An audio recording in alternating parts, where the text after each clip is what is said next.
शिक्षण मंत्री धर्मेंद्र प्रधान यांच्या राजीनाम्यासाठी चालू झालेले कॉक्रोच जनता पार्टीचे आंदोलन आज पुण्यात मोठ्या प्रतिसादात पार पडले.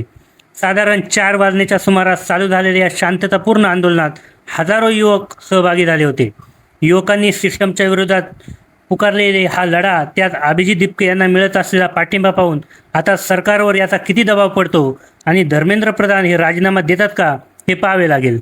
पुणेनंतर आता 13 जूनला अमृतसर, 14 जूनला हैदराबाद आणि बेंगलोर, 15 जूनला जयपूर आणि 20 जूनला पुन्हा दिल्ली येथे आंदोलन होणार आहे. कॉक्रोच जनता पार्टीच्या या आंदोलनाला पुण्यातून तुमचा आज सहभाग होता का? तुमच्या या कॉक्रोच जनता पार्टीच्या आंदोलनाला पाठिंबा आहे का? तुमची मते आणि प्रतिक्रिया आम्हाला कमेंट करून नक्की कळवा आणि असेच नवनवीन व्हिडिओ पाहण्यासाठी ग्रामीण कट्टा यूट्यूब चॅनेलला नक्की फॉलो करा.